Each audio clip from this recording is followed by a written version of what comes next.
Ikaw ang nagpahiram ng buhay sa amin, at ikaw din ang may-ari ng lahat-lahat.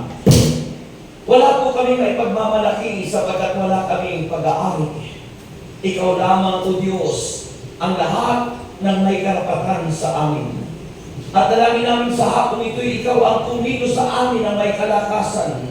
Kausapin mo kami lahat na nandito kung ano ang nais mo sa aming buhay.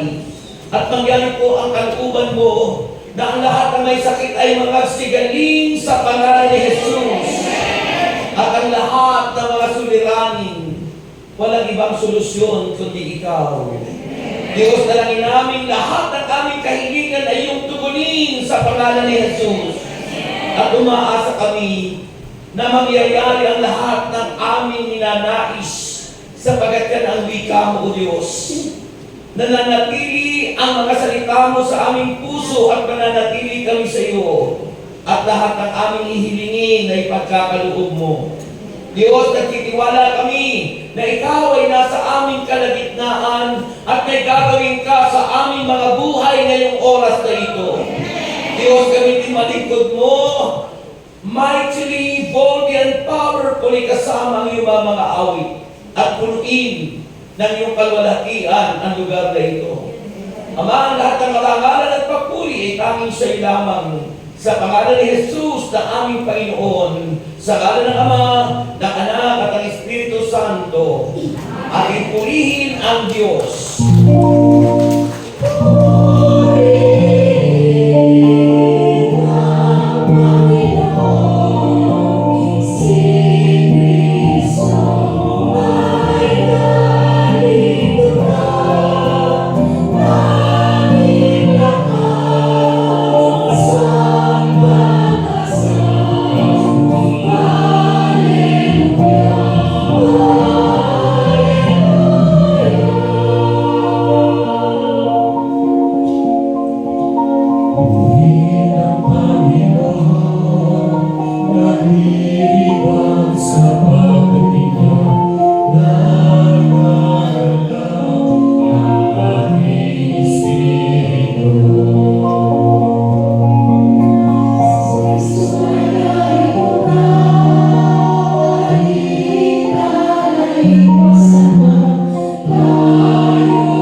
mahangin na kayo.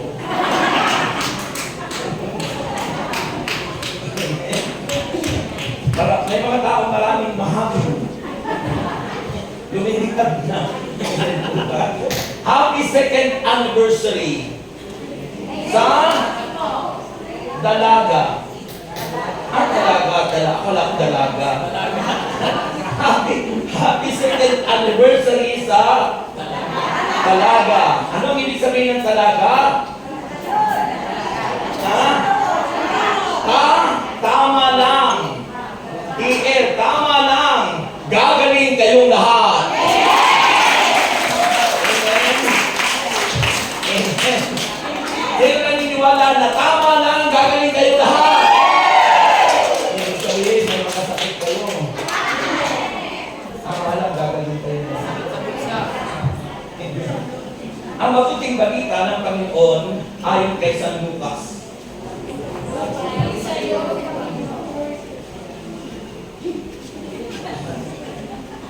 Ayon po kay San Lucas, kasi may nagkamali kami. Ay! Marcos pala. Ayon po kay San Lucas ito, kasi may nagkamali doon eh. Basa.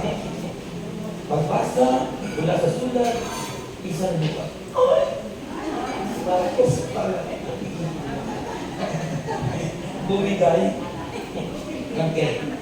Luke chapter 24, verses 35 to 48.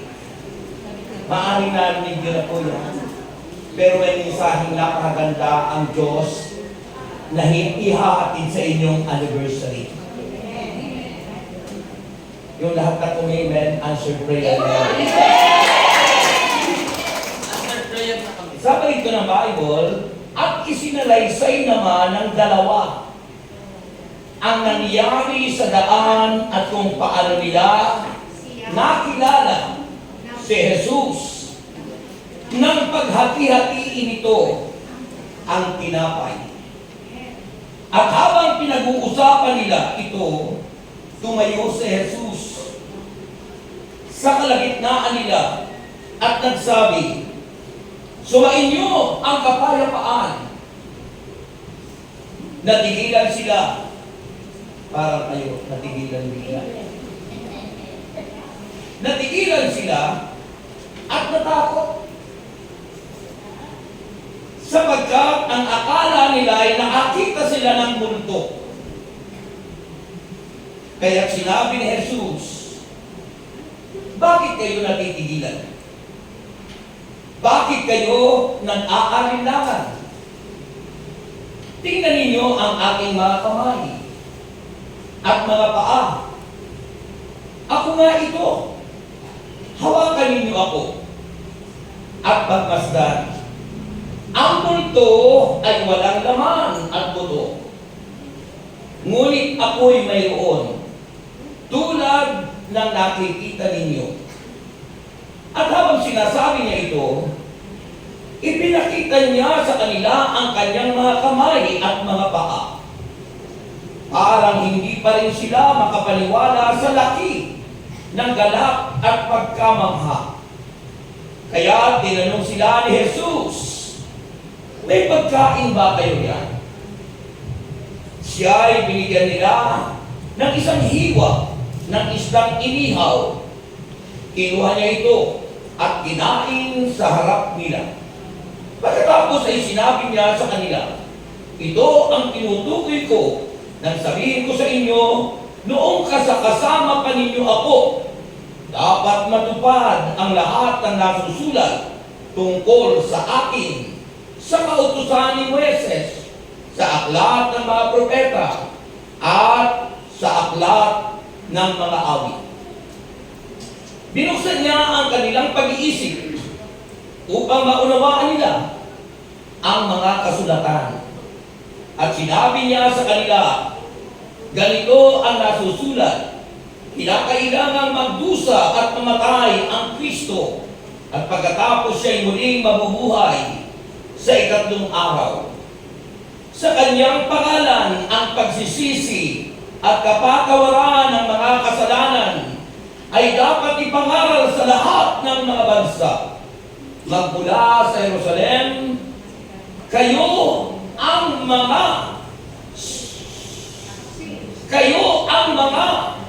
saksi sa mga bagay na ito.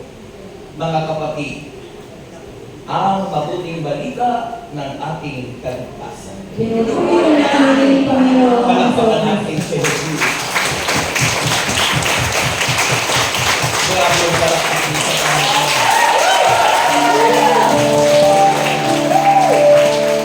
Jesus is risen.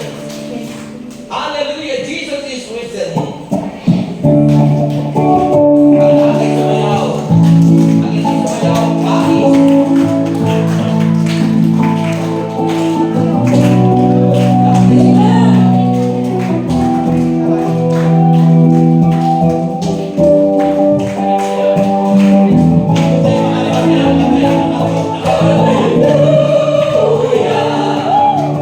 Jesus is alive.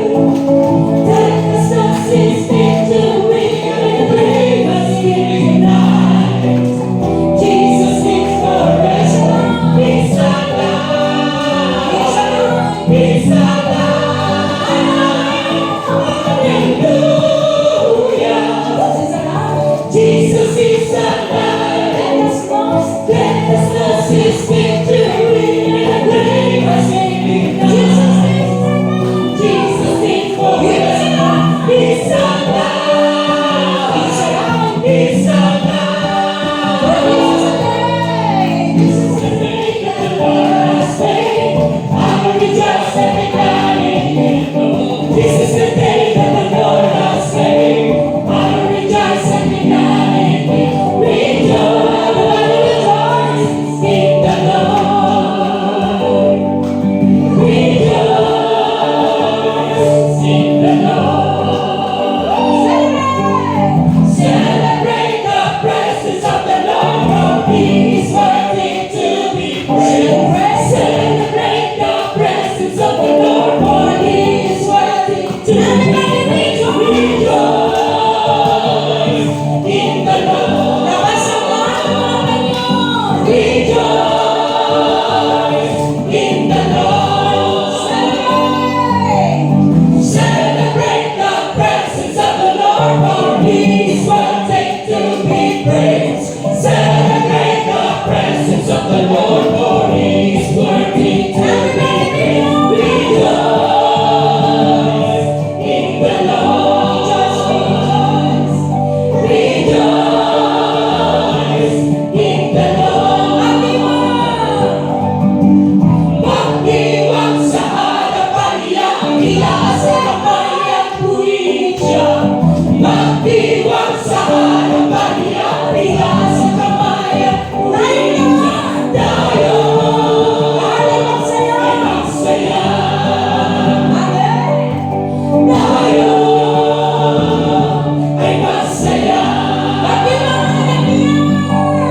Magdiwang sa harapan niya, itaas ang kamay at purihin siya. Magdiwang sa harapan niya, itaas ang kamay at purihin siya. Tayo ay masaya. Tayo ay masaya. Tayo.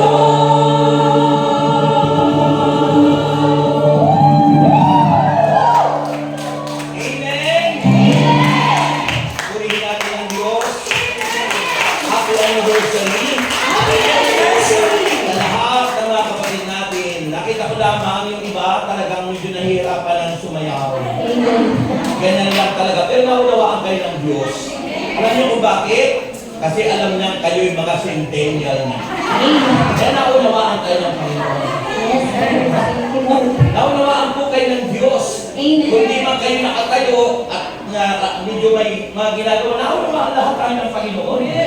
Ang Diyos naman ay hindi tulad natin. Na kapag kayo ay medyo sumusuhay, ang tao ay masubahin, ang Diyos ay masunurin. Grabe ano?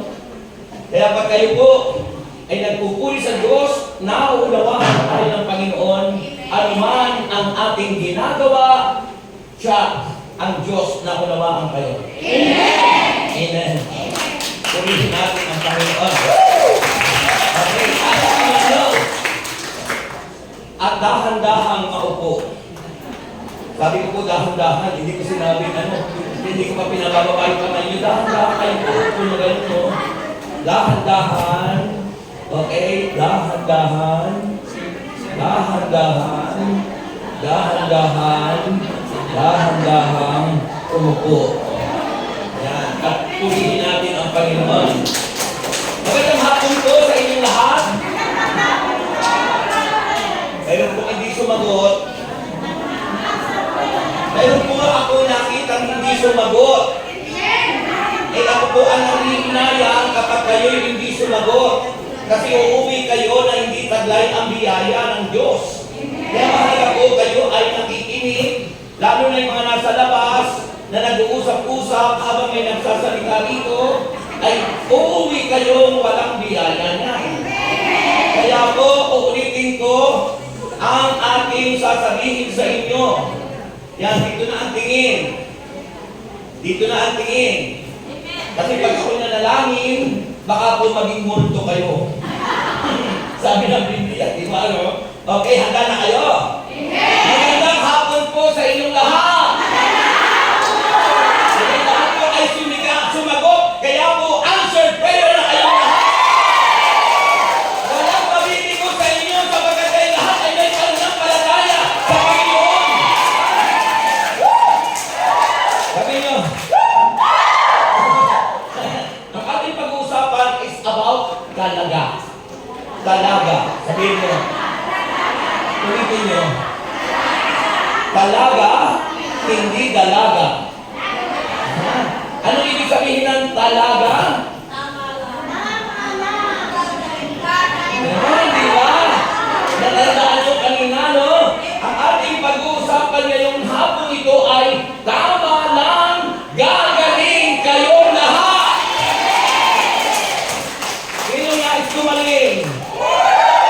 Ayun, ang napakaganda. Alam mo, kapag may sakit ang tao, iba yung nasa kanyang kalooban. Laging nag-aalala, balisang-balisang, alalang-alalang. Ang tawag dyan sa atin ngayon sa Pilipinas ay yung tinatawag na, ano tawag doon? Ano? Ang tawag doon? Ang tawag doon, aligaga. Sa Batangas, ano? Aligaga, yung magiging mapakaling. Diba, ano? Yung ang tawag sa amin yan ay yung mga taong problematic. Yung mga taong problematic, di ba? Aligaga. Kasi ang daming problema. Maaring ang problema mo ay iniisip mo ay tumatanda ka na, mawawala ka sa kalendaryo, ay wala ka pa magiging asawa. Ay hirap yata sa babae kapag walang naging asawa, di ba? No? Lagi ka nag-iisip nun. Pero nagpa-counseling sa akin, dalaga, matanda na, almost mahigit 50 na.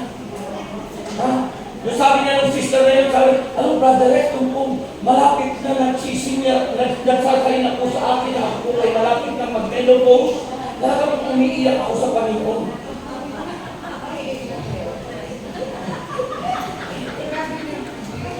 Kasi pag ang babae nag-menopause, na siyempre, nawalan ng pag-asa, hindi na siya magkaanak.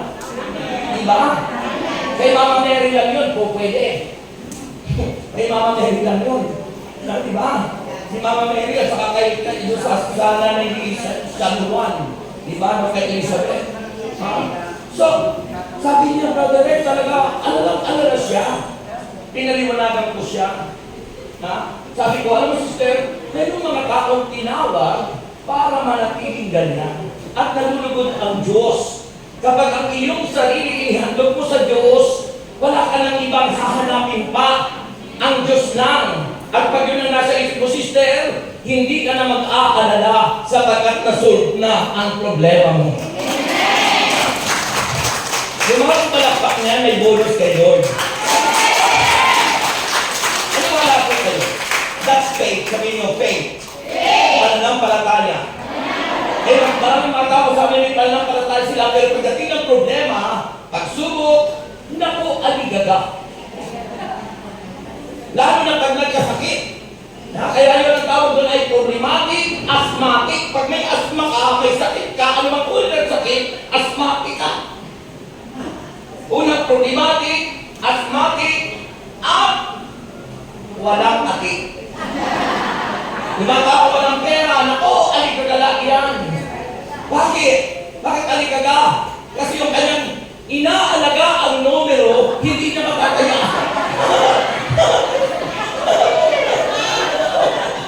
O, di ba?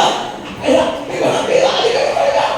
O yung mga kapatid, pero maniwala po kayo, kapag nabuhay at lumago ang inyong pananampalataya sa isang salita lamang na inyong matatandaan, lagi kayong answered prayer.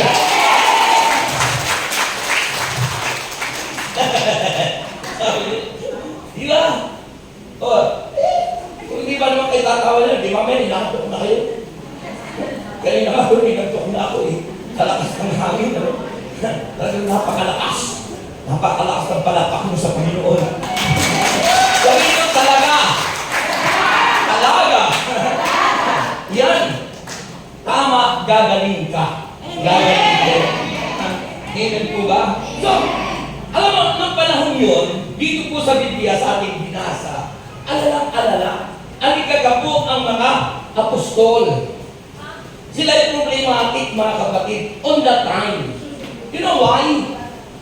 Bakit po niyo? Bakit sa palagay niyo? Bakit sila po ay alalang-alala at takot na takot? Hintayin ko yung sagot mo.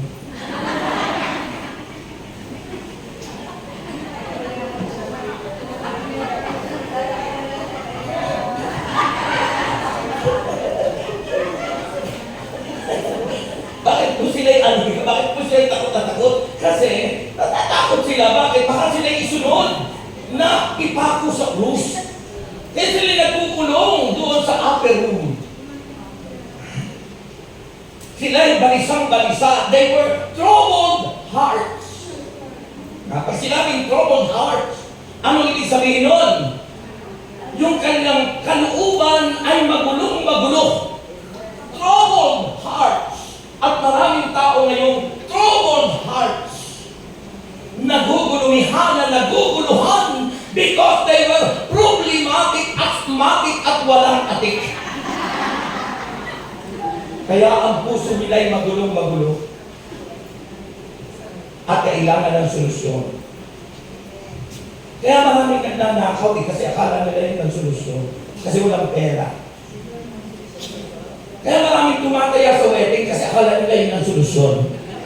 Pero sasabihin ko sa inyo, ubus na ang pera nyo, hindi kayo tatama sapagkat yan ay hindi kalugod-lugod sa Diyos. Alam mo, walang pumalakpak kasi marami sa inyong tumataya. Pumigit ng Panginoon. Amen. Alam mo, masakit kapag sinasabi ang katotohanan. Pero sasabihin ko sa iyo, sabi ng Biblia, sa John 8:31 to 32, sabi nun, kung patuloy kayong susunod aniya sa aking aral, aral ni Kristo, makikilala niyo ang katotohanan, at ang sabi ng Panginoon, at ang katotohanan ang magpapalaya sa inyo.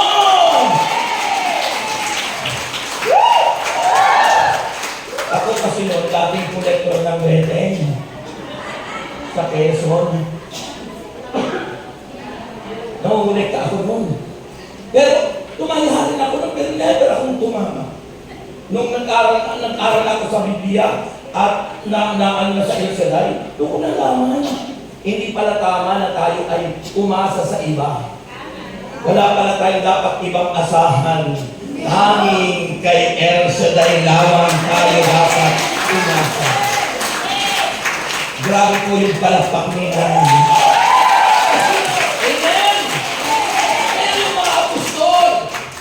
Hindi nila alam kung anong gagawin. Parang tayo, kapag may problema.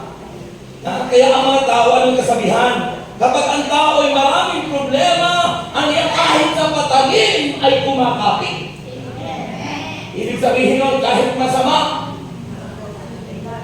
ginagawa. Kahit hindi tama, gagawin. Malutas lang ang problema. Eh, tama ba yun? Hindi. mabuti, pero hindi lahat ng mabuti ay tama. Pero sasabihin ko sa inyong katotohanan, lahat ng tama ay mabuti. Purihin ang Panginoon.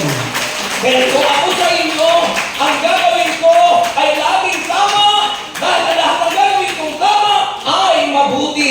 Purihin ang Diyos. Amen. Kanina habang ako'y nag-aano ng Facebook, kayo ba'y may Facebook? Kung maaaring may face kayo, wala na kayong book. may face tayo, yung iba walang book. Okay? So, nag-aano ako ng Facebook, nakita ko doon, mayroong pari na ang nakalagay sa itong ganito ay yung parang rainbow. Alam niyo na yun, Pag yung nakalagay dito yung rainbow, yung sabihin, yan ay yung member ng LGBT community. Ano ang LGBT community? Anong ibig sabihin nun? Ano ba ibig sabihin ng LGBT?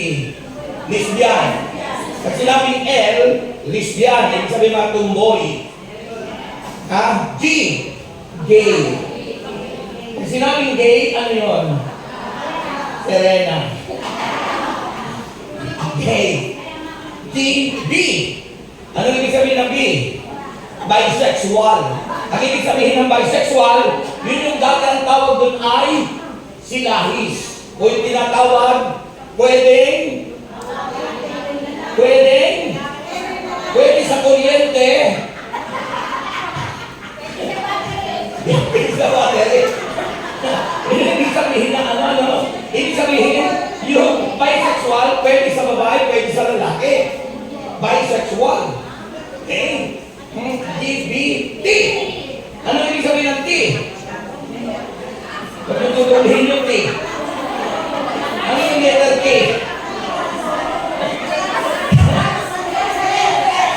Transgender. Pag sinabing transgender, yung nagpapalit. Nabasa ko kay Pope Francis, hindi niya ina-approve yan. Sapagkat ang nilikha lamang ng Diyos ay babae at lalaki at hindi po pwedeng iniklara na kapag kay transgender ay ikaw ay babae na kung kay dati lalaki. That is against the will of God. Mahina. Napakalakas! Amen. Pero pwedeng mag-blessing. So blessing. Ang lahat ng blessing, biyaya ay para sa lahat.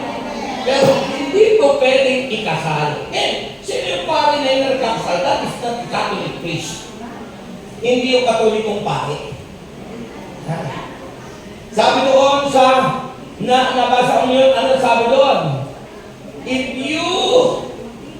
Kapag ginagawa nyo yung bagay na yun, kinakasal mo ang lalaki sa lalaki, hindi kayo tunay na lingkod ng Diyos. At hindi simbahan yan. Sabi doon sa social media.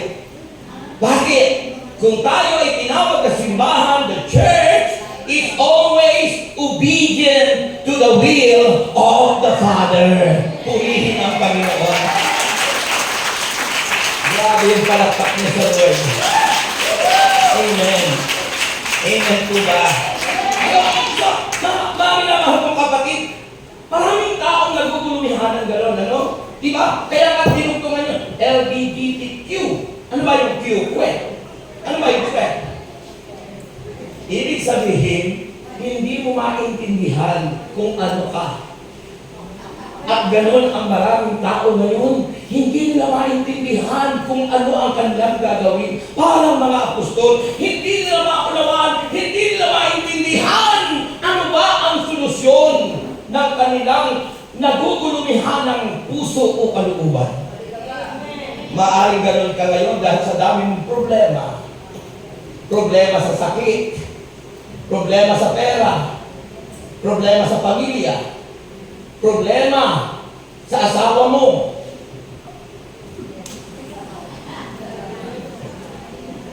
Ano ang ginawa ni Jesus para ma-solve ang kanilang problema? At ito ang ginawa ni Jesus. Tandaan mo. Sabi ng Panginoon, ito ang kanyang unang ginawa. What Jesus did to them as troubled hearts. Nagkukulumihalan, di malaman ang gagawin. Sabi ng Bible, because they were problematic, asthmatic at walang atik. Jesus sought to calm them by giving His blessing.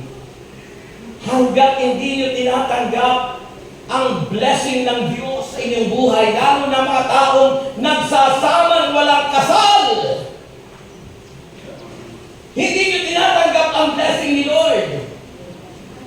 Kailangan tanggapin natin para tayo walang mabigat na problema at solusyon ay dapat matupad sa buhay natin. Ang unang solusyon, we need to receive God's blessing. Sabi ni Jesus, nung dumating siya doon, ano ang biyayang binigay niya? Peace be with you. Sumayin niyo ang kapayapaan. Kapag problematic ka, asthmatic, magulo ang kalooban mo, kailangan mo ng kapayapaan. At sino ang kapayapaan? Jesus is the Prince of Peace. Si Kristo po ang prinsipe ng kapayapaan. Hindi po yung taga-Davao. Hindi po yun. Because we are now in the last days. Sabi ng Biblia, in the last days, marami ang magpapanggap ng propeta. Marami ang magpapakilalang siya ang Kristo. Pero sabi ni Jesus, magpakatatag kayo. Manalig at sumampalataya. Dahil iisa lang ang Kristo. Paghihin si Jesus. Amen! Amen! Umamin ka ng malakas mo nasa labas. Sumigaw ka ng malakas mo nasa labas. O nandun sa likuran. O nasa loob. Purihin ang Panginoon. Amen! Amen! Ayun na dapat. At sabi ng verse 36, pakinggan nyo, sabi ng Panginoon, habang pinag-uusapan nila ito, tumayo si Jesus sa kalagitnaan nila at nagsabi, sumayin niyo ang kapayapaan. Hanggat wala ang kapayapaan sa buhay natin, magulo lagi ang buhay mo. Ano ang tinsong mo kapag magulo ang buhay mo? Ang tinsong daw natin ay, madilim ang iyong paligid, at gabing walang hanggan, anyo ang puro. Diba? Madilim. Di ka nag-enjoy sa buhay. Pero kapag nasa iyo si Kristo, kahit ka walang pera, masaya ka. Kahit wala kang asawa, masaya ka. Kahit iniwan ka ng silver, masaya ka pa rin. Because you know, God is with you. Dahil ang Diyos ay nasa sa atin. Di ba? Kasama niyo ba ang Diyos? Are you walking daily in your daily life because life is a journey? Ang Diyos ba sa inyong araw-araw na paglalakbay ay kasama niyo ang Diyos? Hindi kayo dapat mamulema. Diba? Dahil anong sabi ng Biblia? Kung kasama natin ang Diyos, kasama natin ang Diyos. Di ako makakamba, di ako makakawisa. Kasama natin ang Diyos. Kasama natin ang Diyos. Parang hindi na ako kasama ang Diyos. Parang malis sa baling kayo eh. Hindi, pati manunod ko yata. Kasama natin ang Diyos. Di ba, no? Ha? Di ba, no? Alam mo, kapag balisa tayo, minsan pagkanta natin para mapunta rito, yung isa mapunta rito, pa-east at pa-west. Pero pagkasama mo ang Diyos, kahit sintunado ka, magagala ang bawat.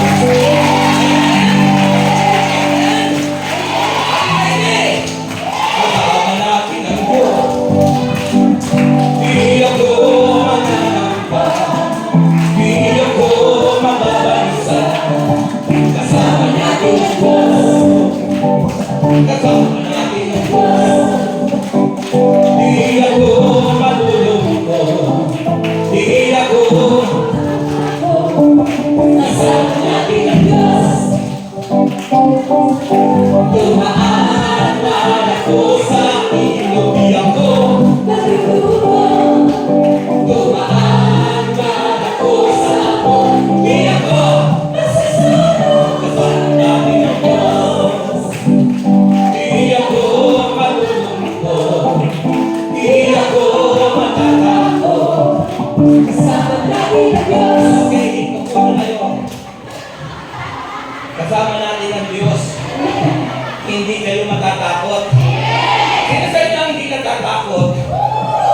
Talaga?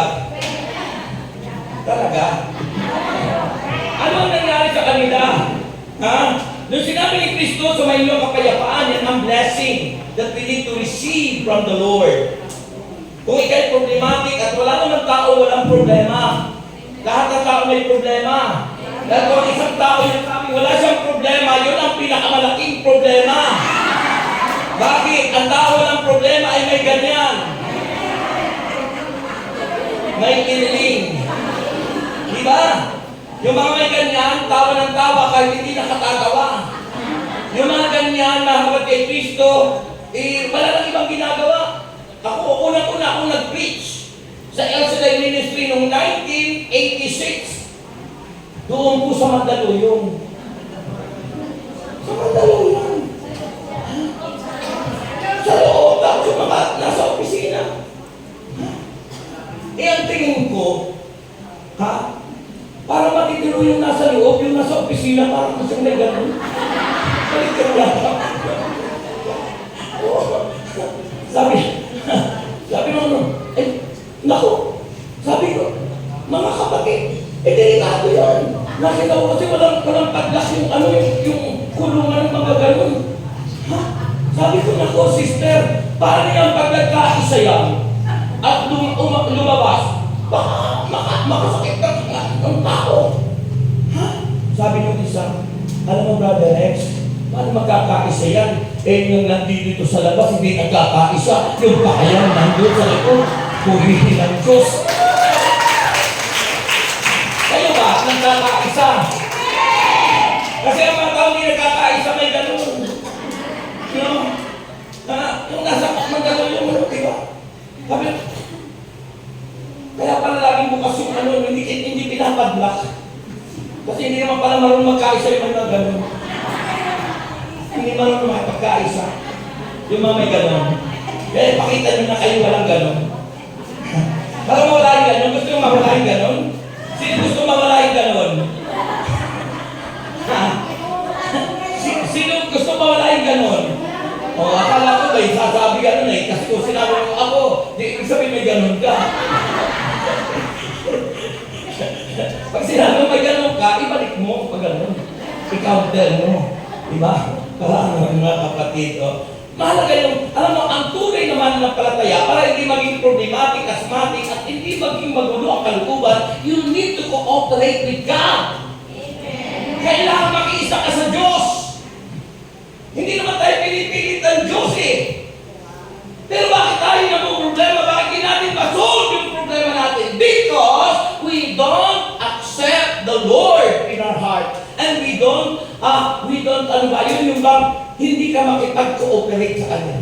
We don't cooperate with the Lord. Hindi tayo makipagkaisa sa Diyos, sa Kanyang sinasabi. Maaari tayo, may alam na salita ng Diyos, alam natin kung ano sinabi ng Diyos, pero hindi naman natin sinasabuhay. So hindi tayo nakikisa, Kaya nananatili yung problema. Nananatili. Bakit yung iba, gumaling na yung iba sa kadadala sa gawain, bakit yung iba hindi pa gumagaling?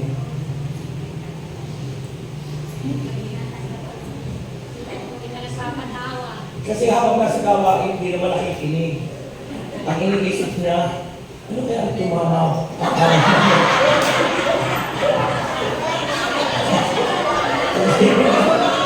Ang iniisip yung tatama bukas. Absent-minded. At ang isipin niyo, si Lord. Kapag sabi ng Hebreo chapter 12 verse 2, ituon ninyo ang inyong paningin kay Jesus. Ano yung paningin na yun? Hindi yung ating physical eye. Hindi itong matang ito. The eye of your spiritual life. And the eye of your spiritual life, ang mata ng iyong buhay spiritual, ay yung pananampalataya. Kay Jesus nyo ituon, hindi sa problema. Hindi sa problema. Nakikita natin ang laki ng dagat, pero sino ba yung nalikha ng dagat? Malaki nga yung dagat, pero mas malaki yung mundong nilikha ng Diyos. Ay, yung mundo kasi yung bilog, bakit hindi natatapon yung tubig doon sa baba? Bilog, hindi dapat kayo umaabos mo sa baba.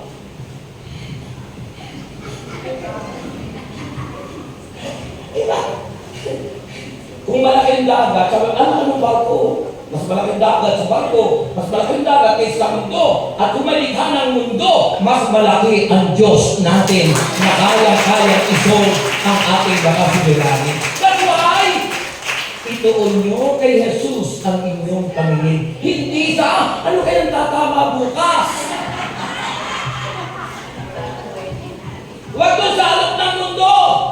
Baguhin natin, sabi ng Romans 12, verse 2, mag-iba na kayo at magbago ng isip. Kung ang lagi nasa isip natin, uy, sinabi ni Brother Rex, 13-14, tataya ko namin.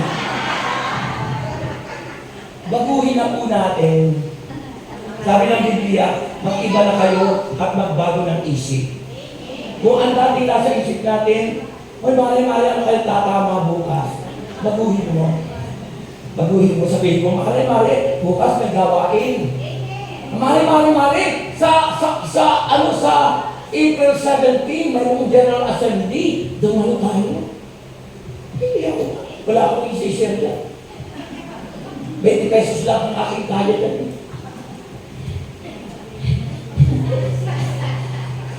Kaya hanggang 20 pesos lang yung dumarating na blessing ni Lord. Kapag nakapako na sa kung ano yung ating nasa isip at ating sinasabi, yun lang. Kasi sabi ng Biblia, sabi ni Brother Mike madalas, kung ano yung isipin at sabihin, yun ang mangyayari sa iyo. Kung ano yung isipin at sabihin, yun ang mangyayari sa inyo. Kung iniisip nyo ngayon, mahirap ang buhay nyo, mahirap kayo habang panahon. Ganyan ang buhay nyo hanggang sa ikamatay natin, mahirap tayo. Pero wala naman ito yun, binago ang isipan ko. Dahil ako yung squatter dati. Squatter po dati ako, wala kaming bahay. Pero baguhin ko yung isipan ko, na sinabi ko, sabi ng Diyos, inaawit natin, and the weak say, I am strong, and the poor say, I am rich. Sabi nyo, I am rich. I am rich. Inaawit natin lagi yun. Pero ang nasa isip ko pagkatapos kumawit, ang hirap ng buhay. Saan kaya makapangutang? Binago ko yun. Iniba yung isip ko. Sabi ko sa Lord, Lord, bigyan mo lang ako ng isang produkto. Kung yung mayaman, naka-invento ng toothpick, yumaman, milyonaryo, toothpick lang, kaprasong kahoy, nagyaman sila. Lord, yung isa nag-invento ng kawad na namin ang baluktot na rin, naging passenger o click, better click, milyonaryo na sila ngayon. Nagdasal ako, sabi ko, Lord, bigyan mo ako kahit isang products.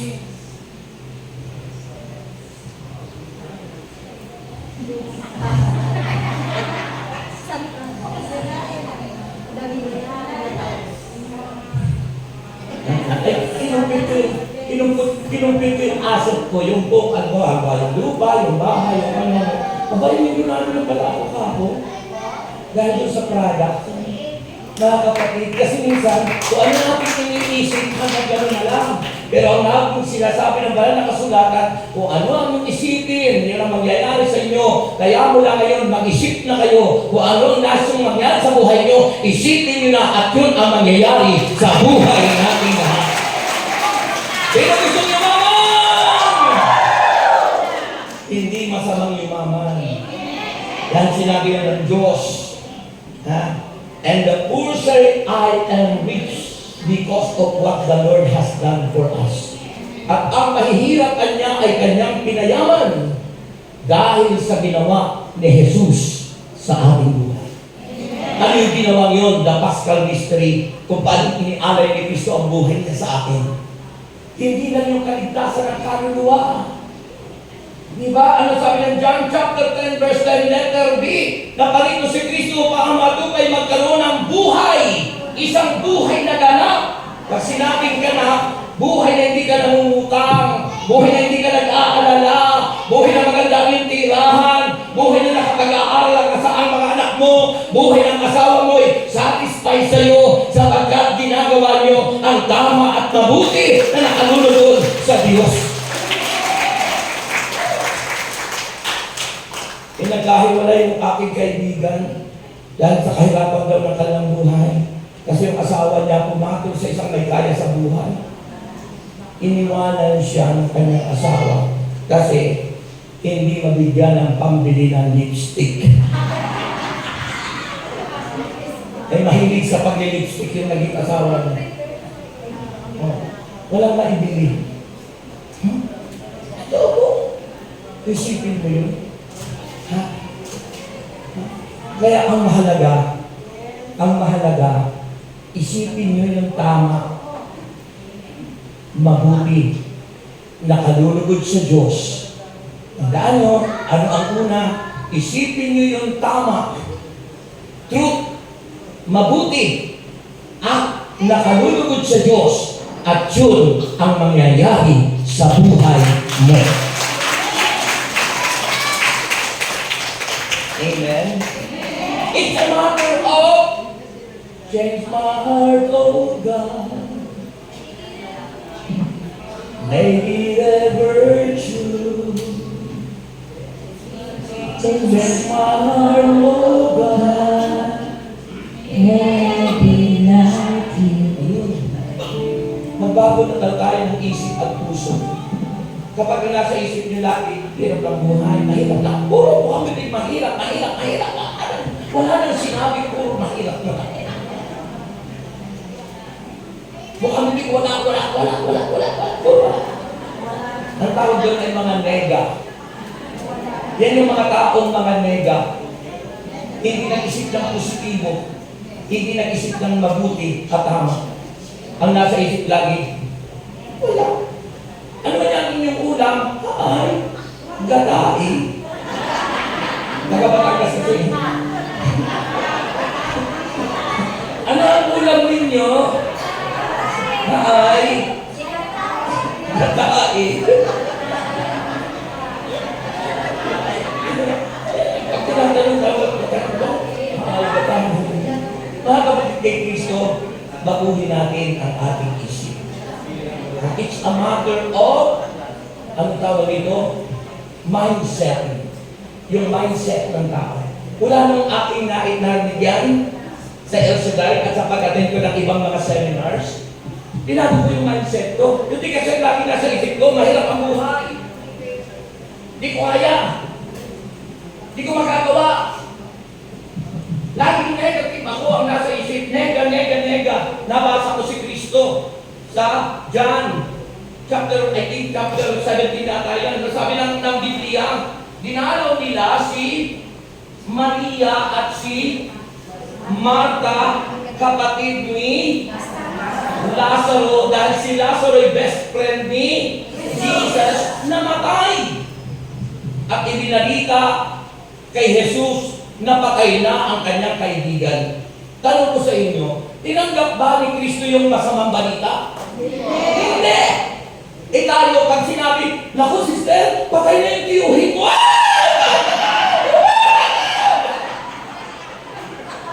Tinatanggap agad. Si Kristo hindi tinanggap yung masamang balita. Jesus rejected the bad news instead. He said, ang sinabi ni Kristo, natutulog lang siya. Pupuntahan ko, dadalawin siya pagkatapos pa ng 4 na araw. At dinalaw ni Jesus pagkalipas ng 4 na araw na sabi ng mga kapatid niya, patay na. Diba? Tayo mga tao, hindi na babago yung mindset. Kung ano yung nasa isip natin, kasi ang patay,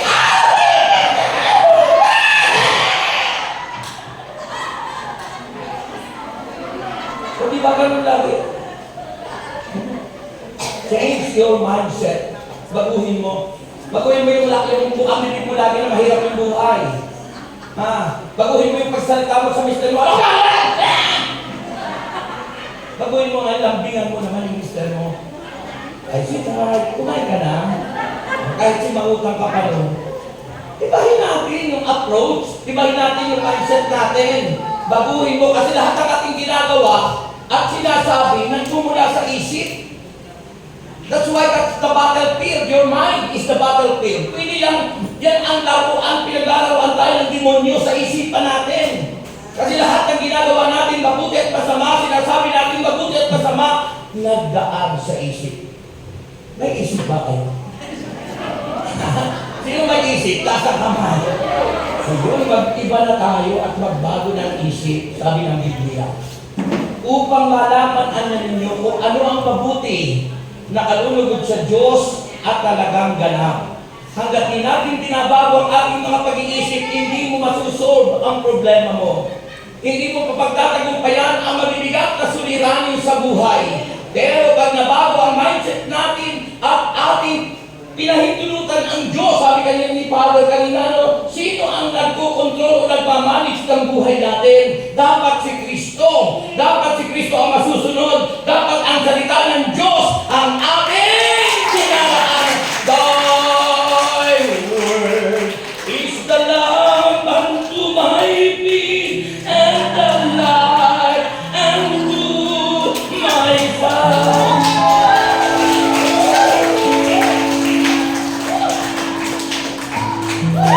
Dapat ang ilaw at tanglaw ng aking dinadaanan ay si Jesus. Ang kanyang salita, Thy word is the lamp unto my feet. Ano ka natin, kung ano natin, kung ano-ano. Nagmumula, nasa El Shaddai na, nagmumula ka pa. Minumura pa ang anak mo, minumura mo ang asawa mo, takpo sa amin yung minumura. Huwag yung murahin yun. May isip pa, may batas sa pag narinig kayo, minumura yung aso nyo, ay takba, ay makulong. May batas na po yan, kasi parang tao na rin yan. Kaya ano sabi, mag-iba na kayo at magbago ng isip. Hinago ko po yun noon, umamin ko. At mula noon, baguhin ko yung mindset ko, unti-unting nagbago ang takbo ng buhay ko. Yung dating walang bahay, nagkabahay. Yung dating walang sakyan, nagkasasakyan. Yung dating walang asawa, nagkaasawa, nakamukha ni Sharon.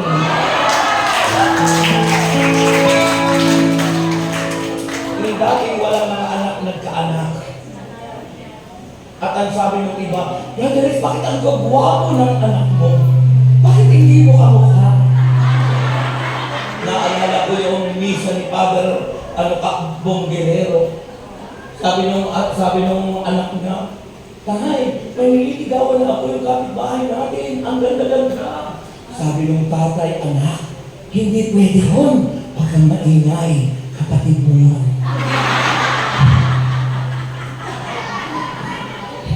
Tapos sa isang kanto naman, Tay, di pala pwede yung mayroon. Ang ganda-ganda tayo doon. Magpapakasal na ako. Nililigawan ko yun.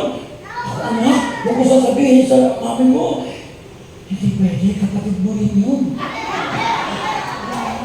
Lahat na lang, kapatid ano? Umiyak yung binating, yung binata. At ang sabi, ay, sana magpasawa ko sabi namin. Pero pwede kasi, kapit ko raw yun. Sabi anak, hindi problema yan. Huwag mo sasabihin sa tatay mo, hindi siya ang tatay mo.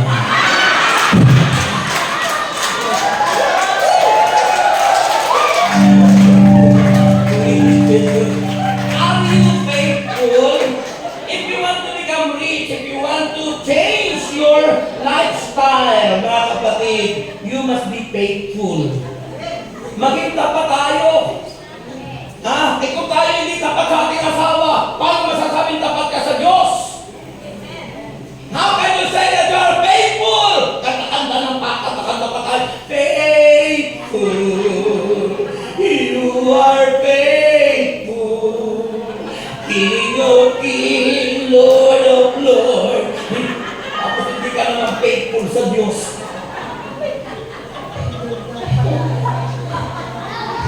Faithful daw. Kaya para tayo sumagana, umunlad, mabago ang buhay natin, tanggapin natin yung blessing ni God. Peace be with you. And if you receive that blessing of the Lord, you must live it. Isang buhay mo. Malapit na pa akong matapos yung pagpiliting ng mga oras.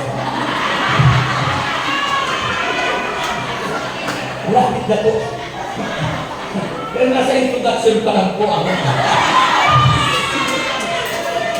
So, yun po ang una. Pangalawa, sige, susunod ko na kasi tinitingnan na ni Sister yung oras eh. So pagkatapos po, natigilan sila. Natigilan po yung mga alagad. O, kayo minsan natigilan. Ano? Ako, natigilan din ako minsan nun eh. Kaya gagawin ko talaga, natigilan ako. Hindi ko alam kung anong gagawin ko. Kasi, sabi nga ng Proverbs 16:3, commit to the Lord whatever you do. Ay, nung tayo gawa ng gawa na hindi naman natin sinasampuni sa Diyos eh. Gawa ng gawa tayo. Nakasawa ko nga, hindi mo man lang pinag-pray kay Lord. Kaya, problema mo ngayon, di ba? Iniisip ko ngayon, paano mo hiniwala yung asawa mo? Kasi hindi mo pinag-pray.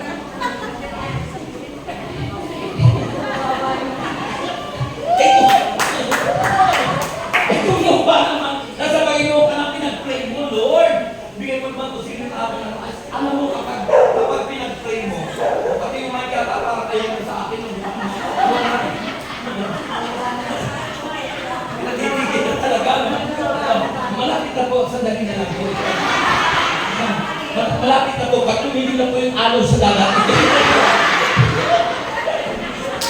Kaya, tingnan mo po yung alo sa dagat, pag tumigil na po yun, tapos pa rin po ako. Pero kung nasa parang tayo, tapos na tayo kasi magagalit sa atin yung pari.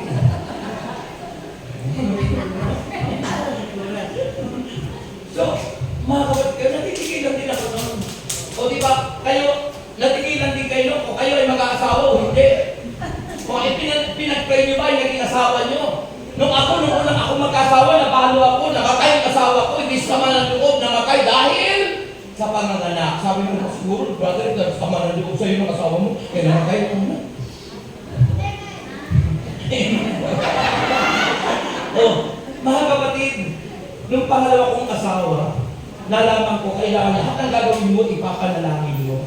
Sabi ng Proverbs 16:3, commit to the Lord whatever you do, and your plans will succeed. Itiwala mo sa Diyos lahat ng iyong gagawin. Negosyo, pag-aasawa, lahat ng gagawin mo sa araw-araw, itiwala mo sa Diyos at initiate ko sa inyo, hindi ka mabibigo, magtatalipay ka.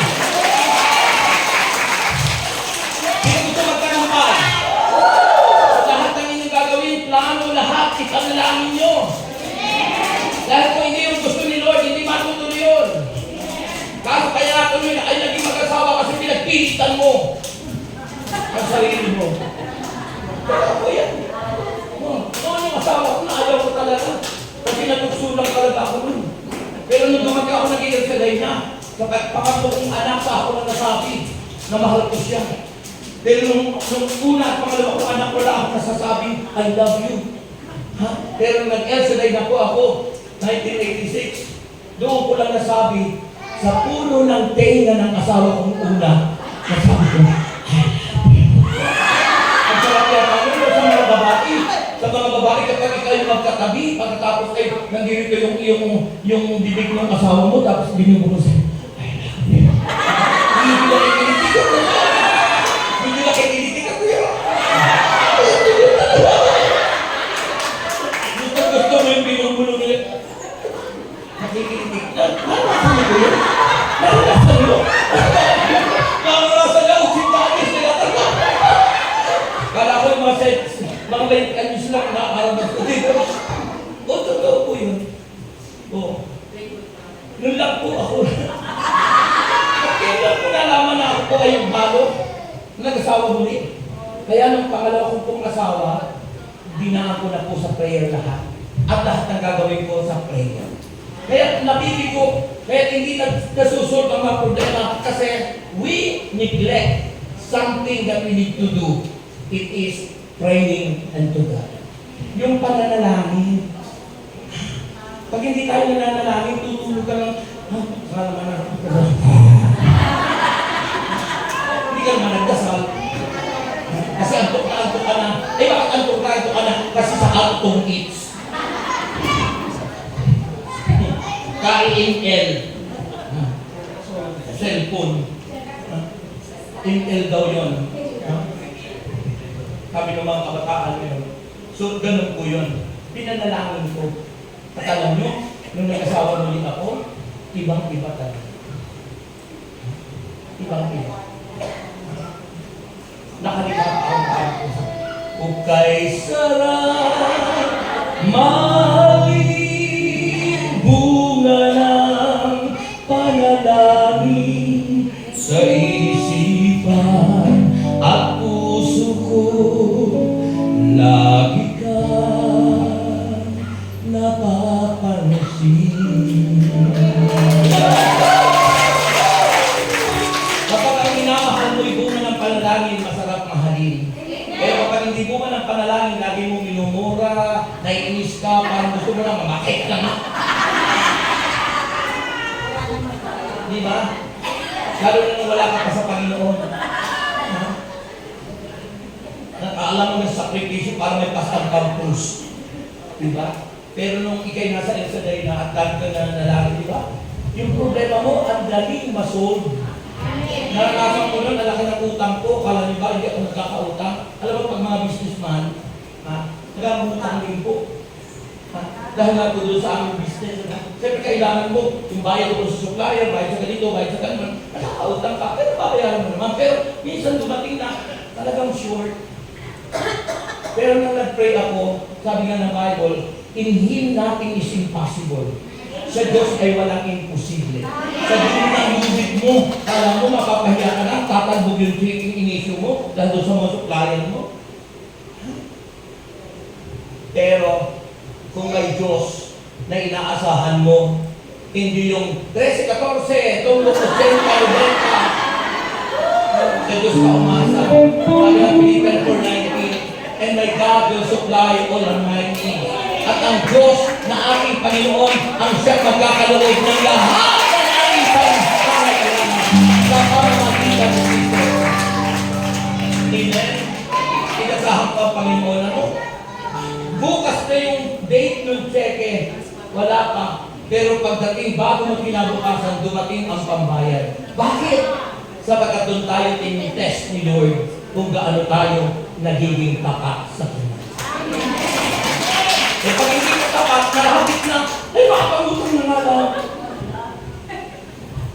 Alala, bansang banisa. Aligaga. Kaya anong ginawang pangalawa? Tatlo lang naman po ito. Nasa pakalawa na po. Kaya matatapos na. Humingi na na yung araw nyo. Kung may nakatulog pa sa inyo, tawa kayo ng tawa kayo. O diba? Pangalawa po, Jesus got to come them by giving blessing. Pangalawa po, anong sabi ng Bible? Yung blessing yung sinabi, please be with you. Pangalawa, the next thing He did to come them was to show them His wounded hands and feet. Kasi ang tao kasi to see is to believe. Gusto ng tao, makita ko muna bago ako maniwala. O kaya ang ginawa ni Kristo, alam niya kung ano ang pananampalataya mo. Dahil alam ni Kristo yung mga taong tulad na kanyang mga alagad, gusto nilang masigurado kung si Kristo na ngayon. Kaya ang pinakita yung wounded hands and wounded feet ni Christ at yung kanyang tagiliran. Baka pagtataka, ano? Sa dami ng sugat ni Kristo, 5,000 wounds. Ang tinanggap ni Kristo mahigit 5,000 na sugat. Bakit ang natira lang na hindi gumaling yung sa kamay, sa paa, giliran? Yung marami sa katawan, bakit ang daling gumaling? Hinintayin ko yung sagot nyo. Hinintayin ko po yung sagot nyo. Kasi po, ang sagot doon, kasi yun na ang pinakita niya eh. Sa mga taong, at hindi lang silang nag-aalilangan, kahit tayo ngayon nag-aalilangan. At hindi mo masisigurado, pag ilan dumating si Kristo, baka magaling ka, baka fake ito, baka hindi ito si Kristo. At yun ang dahilan kung bakit hindi gumagaling ang 5 sugat ni Kristo, may 5 wounds Parish Church sa Las Piñas. Bakit? Kasi pagbabalik ni Kristo, maraming peke, maraming hindi totoo. Mayroon sa Davao, mayroon sa Bisaya, mayroon sa Luzon, iba-iba. Eh, kailangan sigurado mo. Kaya para masigurado na tayo nga ay nakatunay na Kristo, ipapasok mo yung kamay sa tagiliran ni Kristo. Totoo. Kasi yung peke na Kristo, baka marka lang yun doon. Baka yung may tinta lang o ano. Pero yung tunay na Kristo, sabi ng isang labas ng libro, nananatiling sugat na po pwede mong ipasok ang daliri mo sa kamay ng butas ng kamay ni Kristo, yung pinagpakuhan. Dahil yun ang magiging ebidensya natin na ang Kristo natin, hindi tayo manilinglang ng sino man. Totoo ang Kristo natin. Amen! So, lagi na kayong pagbabataan, pag bilang dumating, ito na si Kristo. Tingnan ko yung kamay mo. Papasok mo yung kamay mo. Hindi na ipasok. Hindi ka Kristo. Multo. Multo! Natakot sila, di ba? Sabi niya, multo. Pero sabi ni Jesus, hindi ako multo. In other words, totoo may multo. Dahil sabi ni Jesus. Sabi ni Jesus, hindi ako multo. Ang multo ay walang katawan. Ang multo ay walang dugo. Walang laman. So, di sabihin, si Kristo ay niniwala may multo. Kayo ba naniniwala sa multo? Tingnan nyo katabi niyo.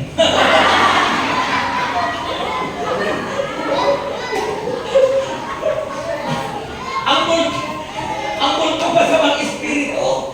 Ha? At maraming taong gumagawa ng sariling multo. Halimbawa, ako lalaki. Ako maraming ginawang kalukuhan halimbawa. Tapos ako takot na takot. Baka mabuo ko ng asawa ko. No? Gumawa ka ng sarili mong multo. O kaya naman babae, gumawa ng sarili mong multo. Yung pala pagdating na napanood ko sa Facebook, pag wala yung mister niya, ay pinapapasok na ibang lalaki. Ay biglang dumating yung asawa niya, pinagpasok ka doon sa ilalim ng kama. Hindi niya nalaman, naiwan yung medyas. Nabuko siya. Kaya mga kapatid, minsan totoong may multo, pero minsan may multong ginawa ng tao.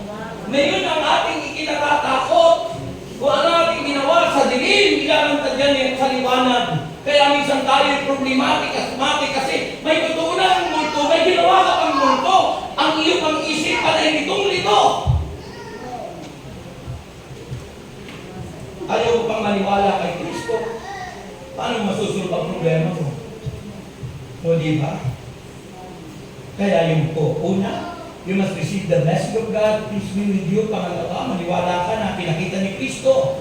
You must believe. Sabi ni Jesus kay Thomas, huwag ka nang mag-alinlangan, maniwala ka na. Huwag na kayong mag-alinlangan pa na ang El Shaddai ay hindi totoo. Maniwala ka na. Huwag kang a-absent sa April 17. Siya, patuloy kang pagpapalain. Amen? And finally!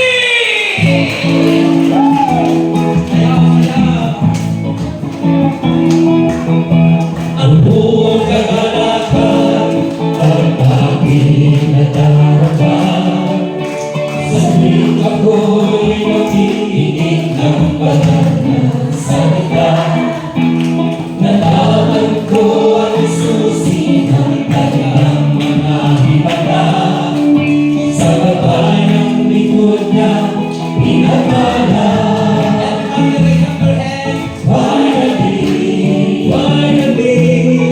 Ako ngayon ay bagong buhay. Finally, ako ngayon ay pinagmala. Finally, ako ngayon ay tagumpay. Finally, yes, finally. Ang buhay ko ngayon siksik niling ang biyaya. Kung may pasubok man, ay hindi kalimana. Ako'y punong-puno ng pag-asa, kalakasan, sa pagkaak sa landas ng kabanalan. Finally, ako ngayon malaya na. Finally, ako ngayon ay maganda. Finally, ako ngayon ay mayaman na. Finally,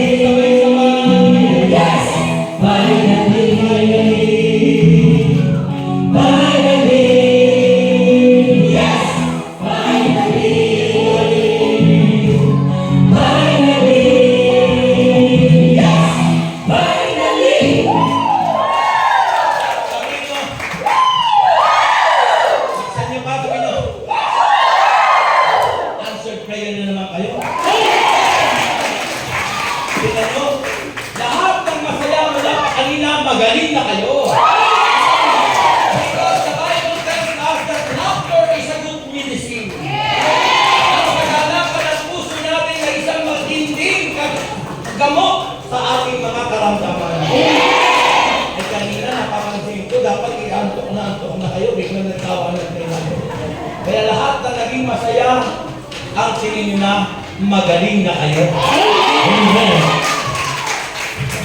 Di ba yun yung talaga? Ano yun? Talaga? Ha? O ano ka yun? Tama.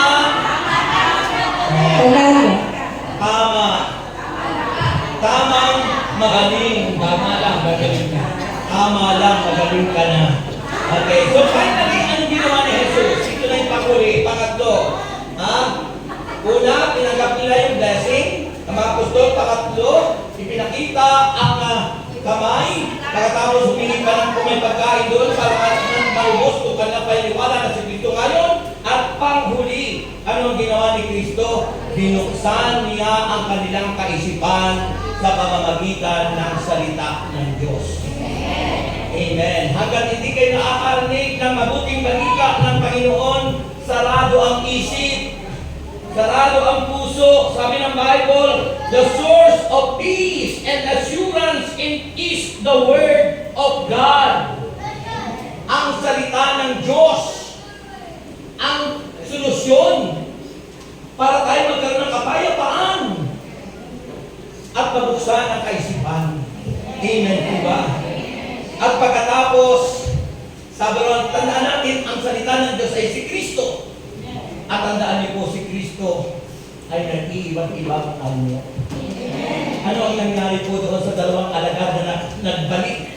Pagkatapos nilang makilala si Jesus, isinalaysay kay Cleopas na kasama isang alagad, dalawa silang naglalakad pauwi sa Emmaus na problematic, asthmatic, walang atik, kaya naglakad sila.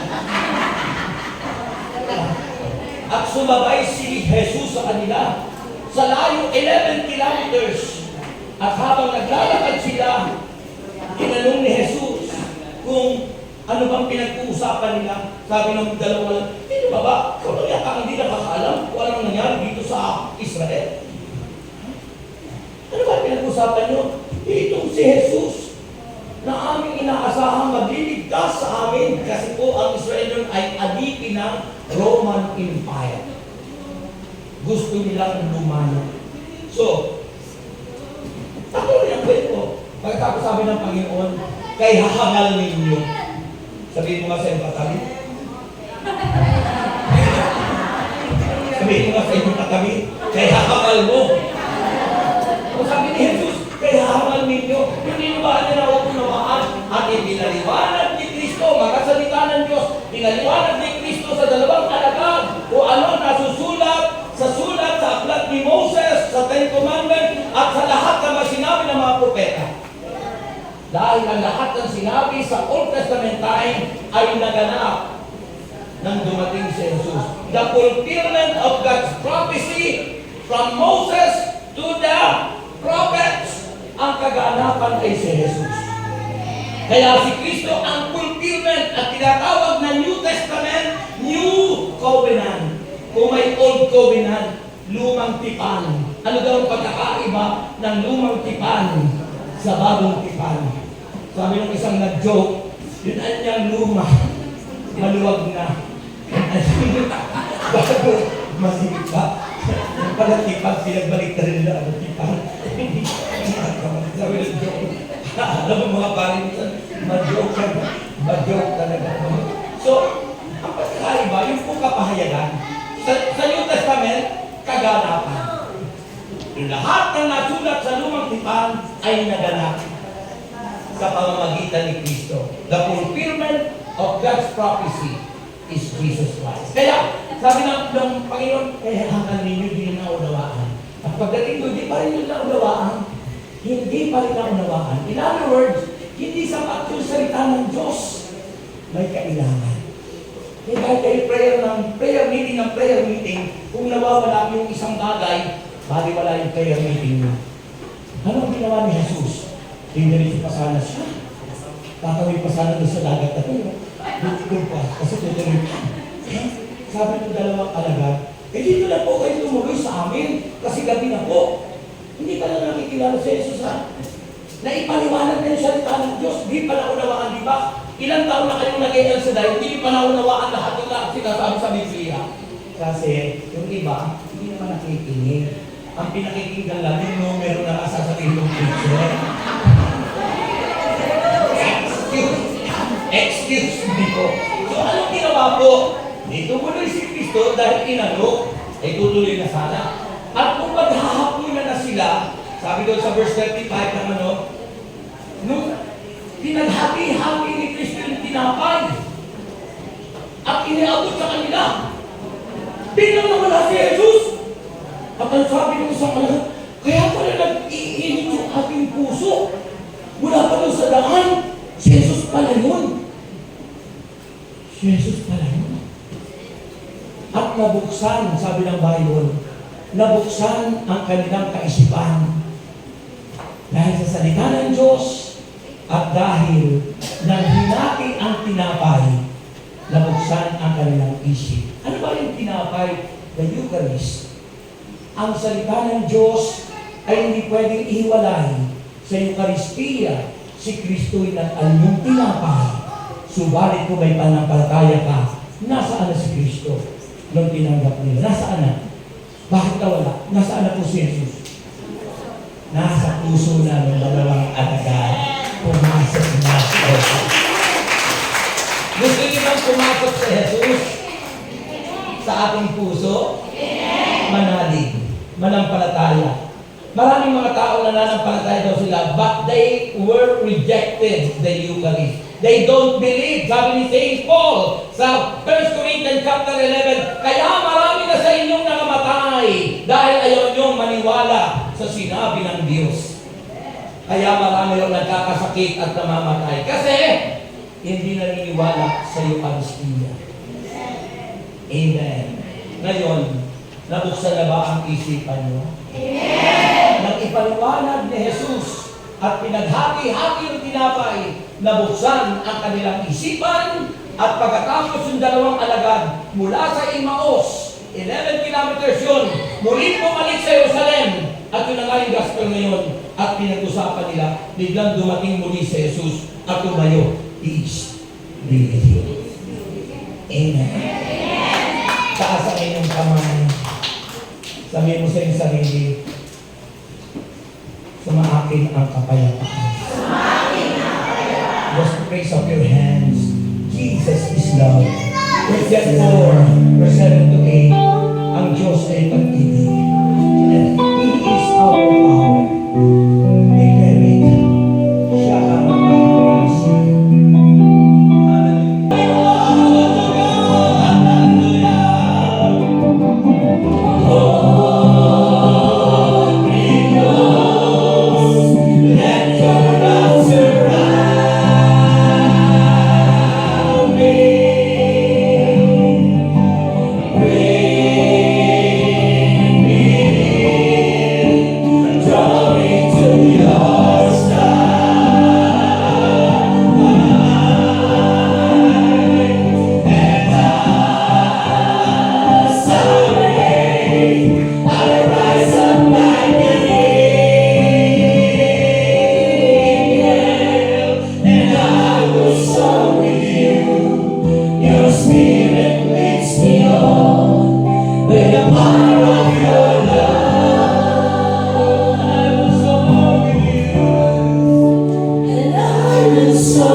Kapayapaan. At kailangan manalig ka na. Huwag ka na mag-alilangan pa.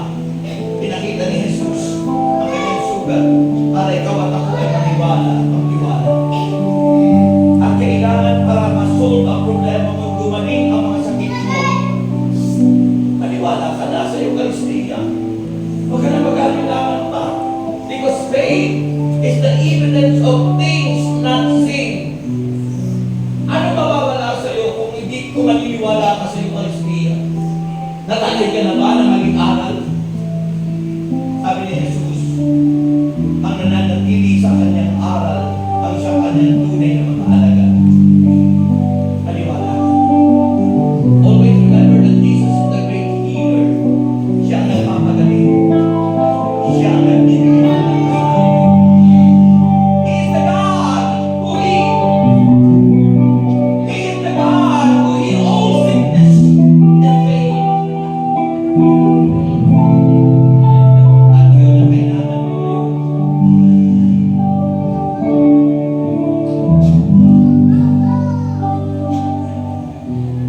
Siya ang nagpapagaling. Siya ang nagpapabasan.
Jesus Christ of Nazareth, by the power of the Holy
Lord is in this place. I can feel His mighty power and His grace. I can hear the rush of angels' wings. I sing glory on His praise. Surely the presence of the Lord is in this place. Ang kagalingan ay dumadaloy sa inyo. Ang himala ay inyong tinanggap. Ang biyaya ng Diyos ay na-receive nyo na. Ang biyaya ng Diyos na kagalingan ay tinanggap nyo na. Sabihin nyo, thank you, Lord. I receive. I believe. I accept it. In Jesus' name. In Jesus' name. Hawakan mo ang iyong katabi. Mahigpit. At sabihin mo, together touch from the Lord is serene. Together touch from the Lord is serene. If you draw near, He will draw near to you. Together touch from the Lord is serene. Come on. Together touch from the Lord is serene. Nasa ba kayo? Nasa north, nasa east? Together touch from the Lord is serene. Totoo ang Diyos. Amen? If you draw near to Him, kung lalapit ka sa Kanya, He will draw nigh to you. Lalapit ka sa iyo. Together touch from the Lord is serene. Palakpakan natin si Lord. Dito sa inyo ang pinagaling. Dito sa inyo ang pinagaling. Ito, nakikita ko umiiyak siya kanina. Halika nga dito. Ano ba ang iyong naramdaman? Huwag ka mahiya. Nasa iyo ang Panginoon. Ano naramdaman mo, sister? Lumuluha ka.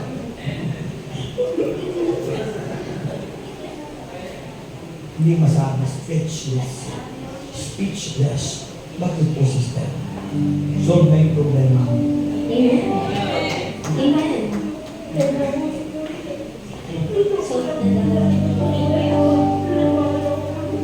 Praise the Lord. Amen.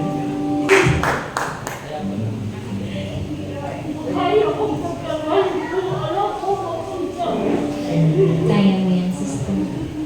Praise the Lord. Palapakan po natin.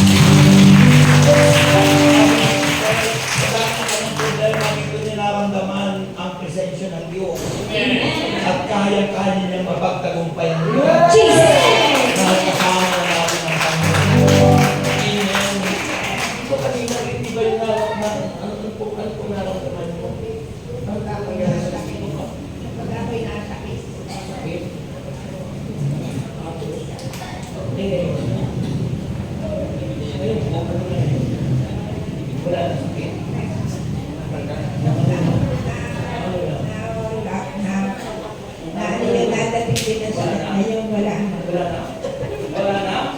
Wala na? Palakpakan natin si Lord. Wala na.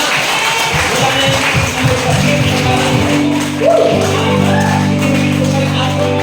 Hindi, sa kanya wala na lalo. Ayan. Ito lang. Ano ba? Ako mo? Umuubo po ako. Inuubo ka, tapos ano nangyari doon sa ubo? Wala na. Amen. Wala na yung ubo.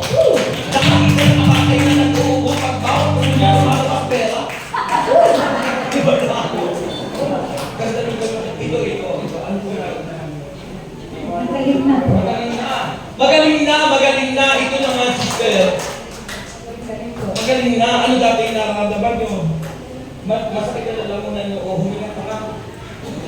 Saka. O ano na? Wala na. Amen. Wala na. Purihin natin ang Diyos. Ito yung tinutulak ka kanina. Ano po nararamdaman nyo kanina, sister? Aking ano? Yung paa. Masakit kanina. Opo. Ay ngayon po. Magaling na po. Magaling na. Kanina masakit yung paa. Ngayon magaling na. Purihin niya sa Panginoon. Dito. Silipin natin. Ito, alin mo kayo dito. Ano po nararamdaman nyo kanina? Kanina, ano masakit po kanina? Ang mata nyo, malabo. O ngayon po. Nakikita niyo po ako.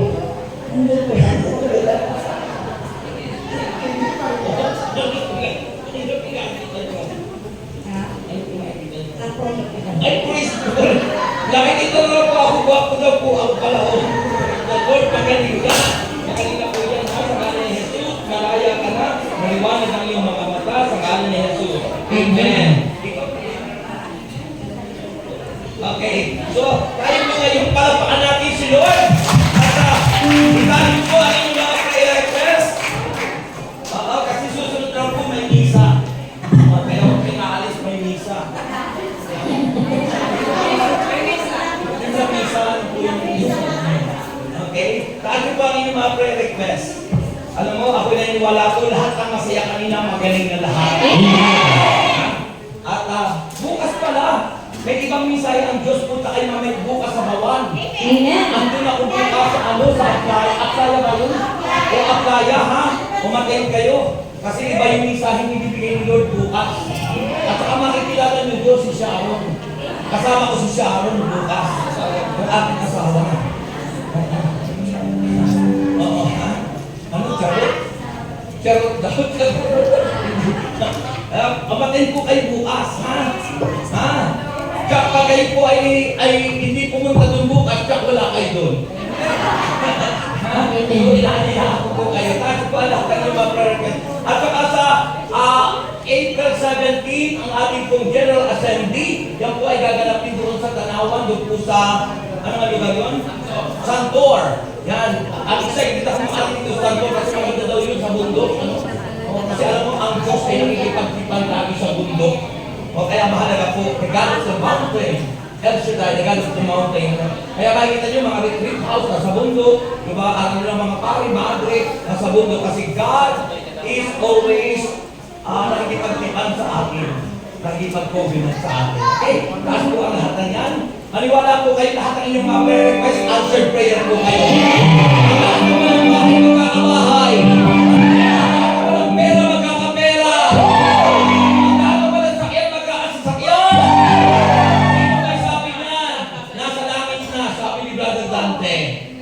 Okay, pero by faith, siya mangyayari sa buhay nyo. Kung kayo may pananampalataya ako, ganun din sigaw. O ayun, may sakyan ako, makas na sasakyan ko na yan. O diba? Yan, dati yun ako naglalakad lang eh. O dati wala akong bahay ngayon, may kondo pa kami, o diba? O may asawa pa, ano? Diba? Grabe, dati nandito, lagi ako nun eh. O diba? Masipin mo nun. O, tingin hindi naman ako makalisari ng asawa ko ng una.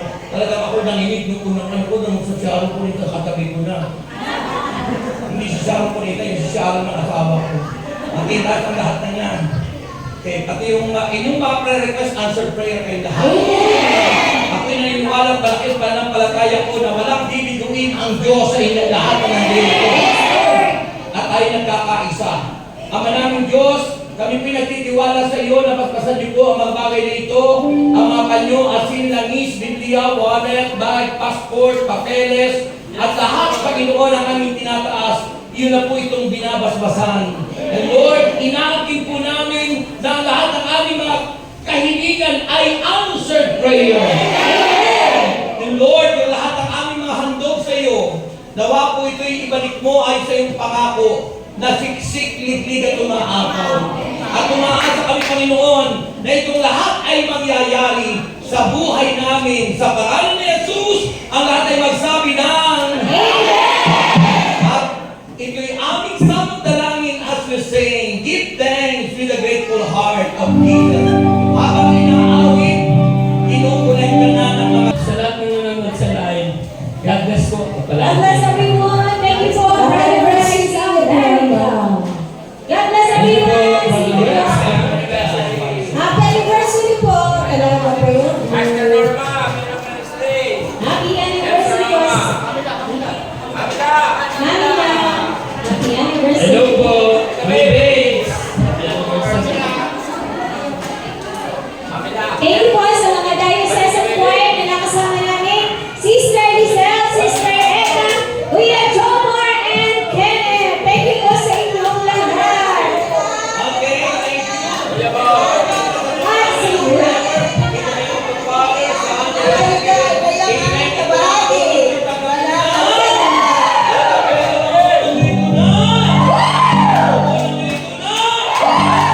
amen. Thank you, Lord. Thank you, Jesus. Brother Rex America. Thank you,